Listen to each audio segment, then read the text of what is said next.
approcher, la lumière est mon sauveur.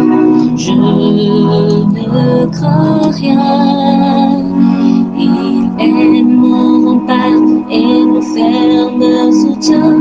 De qui pourrais-je avoir peur? Shalom.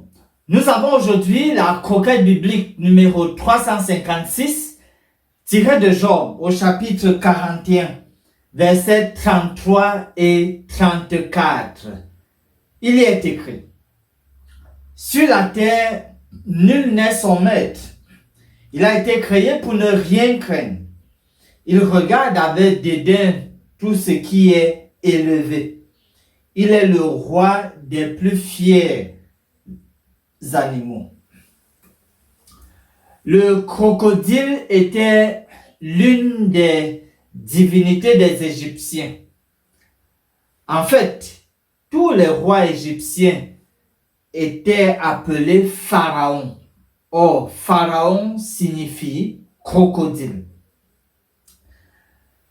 Dans le sens propre, le crocodile ici, c'est un animal redoutable, vénéré et adoré des Égyptiens.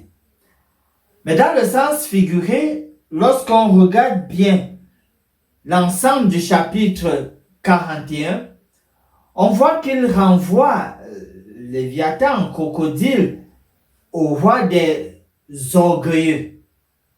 C'est donc qui? Le roi de tous ceux qui sont orgueilleux.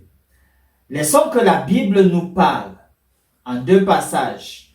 Premièrement, Ésaïe 27, 1 qui dit: en ce jour, l'Éternel frappera de sa dure, grande et forte épée le Léviathan, serpent fuyard, le Léviathan, serpent tortueux, et il tuera le monstre qui est dans la mer.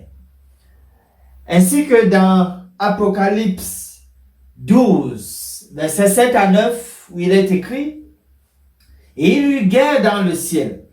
Michel et ses anges combattirent contre le dragon, et le dragon et ses anges combattirent, mais ils ne furent pas les plus forts, et leur place ne fut plus trouvée dans le ciel.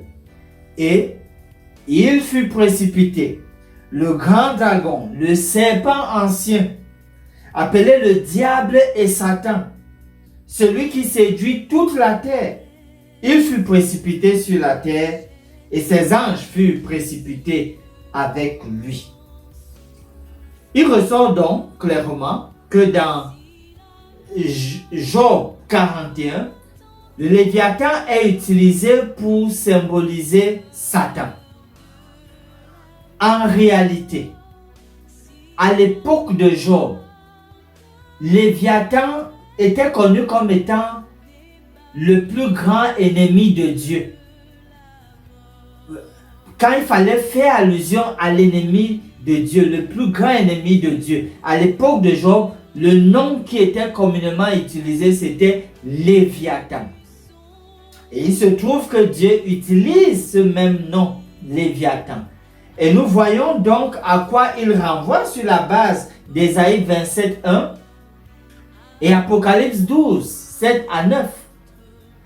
Dans Apocalypse 12, 7 à 9, Michel ici, c'est Jésus-Christ, qui lui a donc la victoire sur Léviathan, sur le serpent ancien, sur le diable, sur Satan. Il a la victoire. C'est donc Léviathan qui était passé par le serpent volant qui existait dans le jardin d'Éden afin de pouvoir faire tomber Adam et Ève, nos premiers parents. En guise de promesse, Psaume 74, verset 13, 15, qui dit: tu as fendu la mer par ta puissance, tu as brisé les têtes des monstres sur les eaux, tu as écrasé la tête au crocodile, la tête du crocodile, et tu l'as donné pour nourriture au peuple du désert. Tu as fait jaillir des sources et des torrents.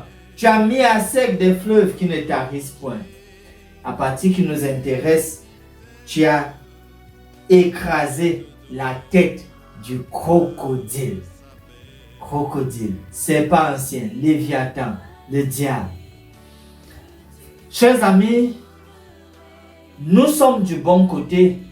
Si nous sommes du côté de Jésus, de Michel, qui a eu la victoire sur Léviathan, sur le serpent ancien, sur le diable, sur Satan. Finissons par ce mot de prière. Nous te remercions, Père bien-aimé, pour la victoire de Jésus sur Léviathan, Satan. Donne-nous la victoire sur l'orgueil.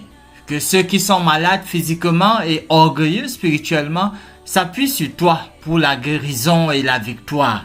Nous te prions au nom de Jésus-Christ. Amen. Âme espère en l'Éternel, mon âme espère en l'Éternel, qu'un chant s'élève au Dieu du ciel, qu'un chant s'élève au Dieu du ciel, mon âme espère en l'Éternel,